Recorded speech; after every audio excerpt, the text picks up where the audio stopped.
Real ലൈഫിൽ പറയുന്ന പോലെ നമ്മൾ ചിലപ്പം ഭയങ്കര വലിയ വലിയ ആളുകൾക്കെതിരെ ചിലപ്പോൾ സംസാരിക്കേണ്ടി വരും.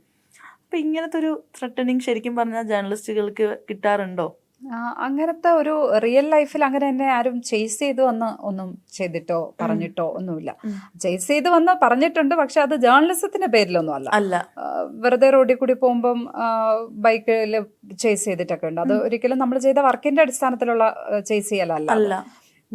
അല്ലാതെ എന്ന് വെച്ചാൽ നമുക്ക് ഇപ്പോൾ പ്രശ്നം എന്ന് വെച്ചാൽ നമ്മൾ സോഷ്യൽ മീഡിയയിലാണ് ഏറ്റവും കൂടുതൽ അറ്റാക്ക് ചെയ്യപ്പെടുന്നത്. സൈബർ അറ്റാക്സ് ഭയങ്കരമായിട്ടുണ്ട്. അത് 2 തരത്തിലാണ് എനിക്ക് തോന്നുന്നത്. ഒന്ന്, നേരെ വന്ന് നമ്മളടുത്ത് നമ്മളെ എഴുതുന്ന പോസ്റ്റിൻ്റെയൊക്കെ താഴെ വന്ന് എന്തെങ്കിലുമൊക്കെ എഴുതി വിടുക, എന്തെങ്കിലും തെറിയായിരിക്കാം. അത് ഞാൻ അക്കൂട്ടരെ സത്യത്തിൽ പറഞ്ഞാൽ കൂട്ടരെ അധികം ഭയപ്പെടുന്നില്ല. വേറൊരു കൂട്ടരുണ്ട്, അവർ വളരെ സൈലൻ്റായി പണിയെടുക്കുന്നുണ്ടാവും. അവർ നമ്മളെ ഡിസ്ക്രെഡിറ്റ് ചെയ്യാനുള്ള ഒരു ശ്രമം നടത്തും. അതായത് ഇന്ന ആൾക്ക് ക്രെഡിബിലിറ്റി ഇല്ല, ഇന്ന ആൾ ശരിക്കും ചെയ്യുന്നത് ഇന്ന ആൾക്ക് വേണ്ടി എന്തോ ഒരു അവർക്ക് വേണ്ടി ഒരു കൊട്ടേഷൻ പണി എടുത്തുകൊണ്ടിരിക്കുകയാണ്, അവരുടെ PR ആണ്, ഇവർ ചെയ്യുന്നത് ജേർണലിസ്റ്റിക്കായ പണിയല്ല എന്നും വളരെ ബിഹൈൻഡ് ദ സ്ക്രീൻ ആയിരിക്കും അത് നടക്കുന്നത്.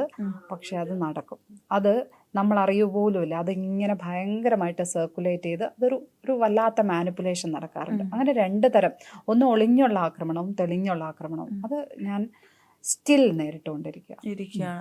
ഈ പറയുന്ന പോലെ ഈ കൂട്ടത്തിലും ഉണ്ടോ, മീൻസ് നമ്മുടെ ജീവൻ തന്നെ അപകടത്തിൽ പെടുത്തണം എന്ന് പറയുന്ന ആളുകൾ ഈ കമന്റ് ബോക്സിലും ഉണ്ടാവുമല്ലോ?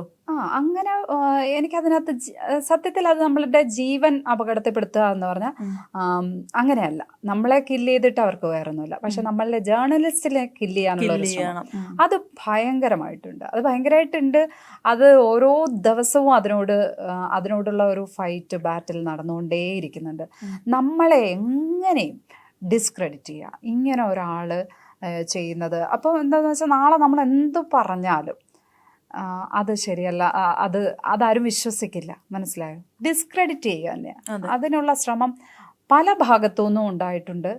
പലപ്പോഴും അത് വളരെ അടുപ്പമുള്ള ആളുകളുടെ അടുത്ത് പോലും ഉണ്ടായിട്ടുണ്ട്. നമ്മുടെ ജേർണലിസ്റ്റ് സർക്കിളിൽ അതുണ്ടാവുന്നുണ്ട്. അങ്ങനത്തെ ഞാൻ ഈ ദിവസം പോലും അതിനോട് ബാറ്റിൽ ചെയ്യുന്നുണ്ട് ഈ ദിവസം. അപ്പം അങ്ങനത്തെ വളരെ സീരിയസ് ആയി നമ്മളെ ഈ പറഞ്ഞ പോലെ നമ്മളെ കില്ല് ചെയ്യാന്ന് പറഞ്ഞാൽ നമ്മളെ ജേർണലിസ്റ്റിനെ കില്ല് ചെയ്യാനുള്ള ഒരു ശ്രമം ഭയങ്കരമായിട്ട് നടക്കുന്നുണ്ട്. ഈ ഒരു ലാസ്റ്റ് ഒരു 1 മന്ത് നോക്കുകയാണെങ്കിൽ എനിക്ക് തോന്നുന്നു ഏറ്റവും കൂടുതൽ സൈബർ അറ്റാക്ക് വന്നിട്ടുള്ളത് ഈ ഒരു ലാസ്റ്റ് 1 മന്ത് ആയിരിക്കും. അതിന് മുമ്പ് അത്ര വലിയൊരു അറ്റാക്ക് ഒന്നും ഭയങ്കരമായിട്ടുള്ളത് ഇങ്ങനെ വന്നിട്ടില്ലായിരിക്കുമല്ലോ? വന്നിട്ടുണ്ട്, പക്ഷെ ഇത്രയും ഇല്ല. അപ്പൊ ഇത് പല ലെയറിലുള്ള അറ്റാക്കാണ്. ഇത് ഞാൻ പറഞ്ഞ ഈ നേരിട്ട് വന്ന് നമ്മളെ ചീത്ത പറയുന്ന, കമന്റ് ബോക്സിൽ വന്ന് തെറി എഴുതുന്നവർ ഉണ്ട്, ഇഷ്ടം പോലെ ഉണ്ട്. അവരെല്ലാം ഓക്കെ ആണ് എന്നല്ല കേട്ടോ, പക്ഷേ അവരെ നമുക്ക് ബ്ലോക്ക് ചെയ്യാം, അവർക്കെതിരെ പരാതി കൊടുക്കാം, അവരെ നമുക്ക് അറ്റ്ലീസ്റ്റ് കാണാം. പക്ഷെ അതല്ലാത്ത പണിയെടുക്കുന്നവരെ നമ്മൾ എന്ത് ചെയ്യും? നമ്മൾ എവിടെ പോയി അത് നമ്മളെ ഒന്ന് പ്രൂവ് ചെയ്യും? അങ്ങനത്തെ മനുഷ്യരുണ്ട്. അങ്ങനെ ഒരു 2 തരം അറ്റാക്കാണ് ഞാൻ സത്യത്തിൽ നേരിട്ടുകൊണ്ടിരിക്കുന്നത്. ഈ പേഴ്സണൽ അറ്റാക്സ് വരുന്നത് കൂടുതലും ഈ പറഞ്ഞ പോലെ ഒരു പ്രൊഫൈലുള്ള ആളുകൾ തന്നെയാണോ, അതോ റാൻഡം ഫേക്ക് അക്കൗണ്ട്സ് ആണോ? നേരത്തെ നമ്മൾ പറയുന്ന പോലെ പ്രൊഫൈലുള്ളവരും വരാറുണ്ട്, അങ്ങനെ അല്ലാത്തവരും വരാറുണ്ട്. അതൊന്നും തികച്ചും ഫേസ് ഇല്ലാത്ത മനുഷ്യർ മാത്രമൊന്നും അല്ല നടത്തുന്നത്. ഓരോരുത്തരുടെയും ഗ്രൂപ്പുകളിലുള്ള ഓരോ ആളുകൾ വന്നിട്ട് അവരിങ്ങനെ അറ്റാക്ക് നടത്തിക്കൊണ്ടേയിരിക്കും. അതിനൊന്നും നമ്മൾ സത്യത്തിൽ മൈൻഡ് ചെയ്യത്തില്ല. അത് എല്ലാത്തിനും പിറകെ നമുക്ക് കംപ്ലൈൻറ്റുമായി പോവാൻ തുടങ്ങിയാൽ അത് പിന്നെ നമുക്ക് അതിനേ നേരം ഉണ്ടാവൂ. നമുക്ക് 1-2 കേസിന് അതിനകത്ത് ഏറ്റവും കൂടുതൽ നമ്മളെ അത്രയ്ക്കും ബുദ്ധിമുട്ടിക്കുന്ന എന്തെങ്കിലും ഇപ്പോൾ ഒരു യൂട്യൂബ് ചാനൽ അങ്ങനെ ആരെങ്കിലും ആണ് നമുക്കെതിരെ നടത്തുകയാണെങ്കിൽ ഓക്കെ, അവർക്കെതിരെ നമ്മൾ ഫൈറ്റിന് പോകും. അതല്ലെങ്കിൽ അവർക്കെതിരെ കംപ്ലൈന്റ് കൊടുക്കും. ഈ കൂട്ടത്തിൽ ആർക്കെങ്കിലും എതിരെ ഇല്ലീഗലി പോയിട്ടുണ്ട്. ഞാനൊരു യൂട്യൂബേഴ്സിന്റെ വളരെ അനാവശ്യം പറഞ്ഞ യൂട്യൂബേഴ്സിനെതിരെ പോയിട്ടുണ്ട്. എന്തായിരുന്നു അവരുടെ ഒരു സ്റ്റേറ്റ്മെന്റ്? എന്താണ് ആ സ്റ്റേറ്റ്മെന്റിന് ഞാൻ റിപ്പീറ്റ് ചെയ്യാൻ ആഗ്രഹിക്കുന്നില്ല. അത് വളരെ മോശമായിട്ട് ആയിരുന്നു. ഇപ്പോൾ ഈ ഇഷ്യൂലായ ഒരു സ്ത്രീ ലൈംഗിക അപവാദ കേസിൽപ്പെട്ട യുവ MLA-യുമായി ചേർത്ത് വെച്ചിട്ട് വളരെ മോശമായിട്ടുള്ള പരാമർശം നടത്തി. അപ്പോൾ അവർക്കെതിരെ ഇതിനകത്ത് എന്തുകൊണ്ടോ പലപ്പോഴും എനിക്ക് മനസ്സിലാകാത്ത തരത്തിൽ എൻ്റെ പേര് പലയിടങ്ങളിലും ഒരു വെറുതെ എന്നെ ഒന്ന് ടാർണിഷ് ചെയ്യാം, എന്നെ ഒന്ന് ഡിസ്ക്രെഡിറ്റ് ചെയ്യാം എന്നുള്ള മട്ടിൽ പല ഇടങ്ങളിൽ നിന്നായിട്ട് എൻ്റെ പേര് വന്നിട്ടുണ്ട്. അത് എന്തുകൊണ്ടാണെന്ന് സത്യത്തിൽ ഇപ്പോഴും മനസ്സിലായിട്ടില്ല. പക്ഷെ എൻ്റെ പേര് അങ്ങനെ വന്നിട്ടുണ്ട് ഒരുപാട് ഇടങ്ങളിൽ. ഈ നമ്മൾ നേരത്തെ പറഞ്ഞല്ലോ ലീഗലി പോയിട്ടുണ്ടെന്ന്. നമ്മുടെ നാട്ടിലെ സൈബർ സെൽ, സൈബർ പോലീസ് അല്ലെങ്കിൽ നമ്മുടെ ലീഗൽ വശങ്ങൾ ഈ പറയുന്ന സൈബർ അറ്റാക്ക് ചെയ്യുന്നവർക്ക് കംപ്ലീറ്റ്ലി ഒരു ശിക്ഷ വാങ്ങിക്കൊടുക്കാനോ അവരെ കണ്ടുപിടിക്കാനോ എന്താ പറയാ, അത് കംപ്ലീറ്റ്ലി അത് കറക്റ്റായിട്ട് നടക്കുന്നുണ്ടോ? ഇല്ല, അതങ്ങനെ കംപ്ലീറ്റ് കൃത്യമായി നടക്കുന്നില്ല. അതിനകത്ത് ഈ IT ആക്ടിലെ ഭേദഗതി തന്നെയാണ് അവർ ദുരുപയോഗം ചെയ്യുന്നത്. അത് ഫ്രീഡം ഓഫ് എക്സ്പ്രഷന്റെ പേരിൽ എന്തും വന്ന് പറഞ്ഞു പോവുകയാണ്. പലപ്പോഴും ഇത് ബെയിലബിൾ ആണ്. അത് കാരണം ഇതിനകത്തൊരു ക്രിമിനൽ ആക്ടിവിറ്റി നമുക്ക് പ്രൂവ് ചെയ്തെടുക്കൽ വലിയ ബുദ്ധിമുട്ടായിരിക്കും. പിന്നെ ഇവർ പറയുന്നത് ഇപ്പൊ തന്നെ ഈ കഴിഞ്ഞ ഏറ്റവും ലേറ്റസ്റ്റ് എനിക്കെതിരെ ഉണ്ടായിട്ടുള്ള, ഞാൻ ഈ കംപ്ലൈന്റ് കൊടുത്ത കേസിൽ അവർ പറയുന്നത് ലക്ഷ്മി പത്മ എന്നല്ല, ലക്ഷ്മി താമര എന്നാണ്. പിന്നെ നമ്മളാണെന്ന് പ്രൂവ് ചെയ്യാൻ നടക്കണം. അങ്ങനെ ഇപ്പൊ ഞങ്ങൾ അവരെ അല്ല ഉദ്ദേശിച്ചത് എന്നങ്ങ് അവർക്ക് പറഞ്ഞ് സ്ഥാപിക്കും. അങ്ങനത്തെയൊക്കെ പല പ്രശ്നങ്ങളും ഉണ്ട്. പത്മം താമര ആ രീതിയിലല്ലേ, അങ്ങനെ ഒരു ഇതുണ്ട്. അപ്പം അങ്ങനെ നമുക്ക് ഈ ഒരു ഞാനിപ്പോൾ ഈ മുഖമില്ലാത്ത ആളുകൾക്കെതിരെ ഒന്നും ഫൈറ്റിന് പോയിട്ടില്ല.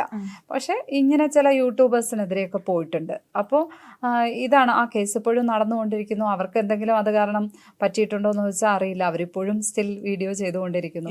സ്റ്റിൽ ഇങ്ങനെ ആ അപവാദ പ്രചരണത്തിന്റെ ആ പരദൂഷണ ചൊവ്വയോടെ ആ വൃത്തികേടുകൾ അവർ മറ്റു പലർക്കും എതിരെ സംസാരിച്ചുകൊണ്ടേയിരിക്കുകയാണ്. അതിനുശേഷവും എനിക്കെതിരെ സംസാരിച്ചിട്ടുണ്ട് അതേ ഇതിനകത്ത്. അപ്പം ഞാൻ പറയാം, കേസ് പോയിട്ടും അവർക്ക് പേടിയില്ല. പോയിട്ടും ആ കേസ് കൊടുത്തതെന്തോ ഞങ്ങളെ തകർക്കാൻ വേണ്ടി കൊടുത്തു എന്ന് പറഞ്ഞിട്ട് അതിനെതിരെ ഇങ്ങനെ സംസാരിച്ചുകൊണ്ടേയിരിക്കുകയാണ്. നമുക്ക് ഇവരുടെ ഒന്നും വായടയ്ക്കാൻ സത്യത്തിൽ പറ്റില്ല. പിന്നെ നമ്മുടെ സിസ്റ്റം അത്ര നിയമത്തെ പേടിയില്ലാത്തത് കൊണ്ടാണോ, നിയമത്തിന് ബലമില്ലാത്തത് കൊണ്ടാണോ? നമ്മുടെ നിയമത്തിന് അത്ര ബലമില്ല.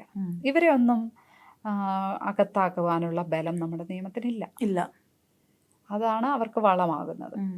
എനിക്കൊന്ന് ഒരുപാട് ഞാൻ കുറച്ച് നാൾക്ക് മുമ്പൊക്കെ കണ്ടിട്ടുണ്ട്, ഒരുപാട് പേര് സൂയിസൈഡ് വരെ ചെയ്യുന്നുണ്ട് സൈബർ ബുള്ളിങ് കാരണമൊക്കെ. മേ ബി അതിനും ഈ പറഞ്ഞ പോലെ ഒരു നോൺ ബെയിലബിൾ ആയിട്ടുള്ള ഒരു ഒഫൻസ് ആയിട്ട് അതിനെ കൂട്ടേണ്ടതല്ലേ ശരിക്കും പറഞ്ഞാൽ? തീർച്ചയായിട്ടും അത് അങ്ങനെ തന്നെയാണ്. ഇപ്പം ഞാൻ ഈ ഇഷ്യൂ അനുഭവിക്കുമ്പോഴാണ് എന്നോട് പല സ്ത്രീകളും ഇതുമായി ബന്ധപ്പെട്ട് വന്ന് സംസാരിക്കുന്നത്. അപ്പോൾ അവർക്കൊന്നും ഇതിപ്പോൾ സംഭവിക്കുന്ന എന്താ, നമുക്ക് നേരിട്ട് പോലും ഇപ്പം ഞാൻ ഈ പറയുന്ന യൂട്യൂബേഴ്സിന് തന്നെ എന്നെ നേരിട്ട് അറിയില്ല.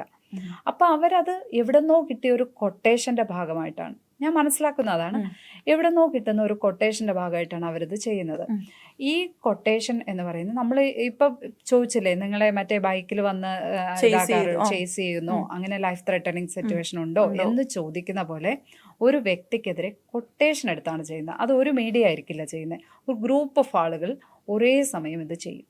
മേ ബി നമ്മൾ ഫ്രണ്ടിൽ ചിരിച്ചോണ്ട് നിൽക്കുന്ന മീഡിയാസ് ആയിരിക്കും. അല്ല, അങ്ങനെ ഒരു മെയിൻ സ്ട്രീം മീഡിയ ആണ് അതെന്ന് ഞാൻ പറയില്ല. അങ്ങനെയല്ല.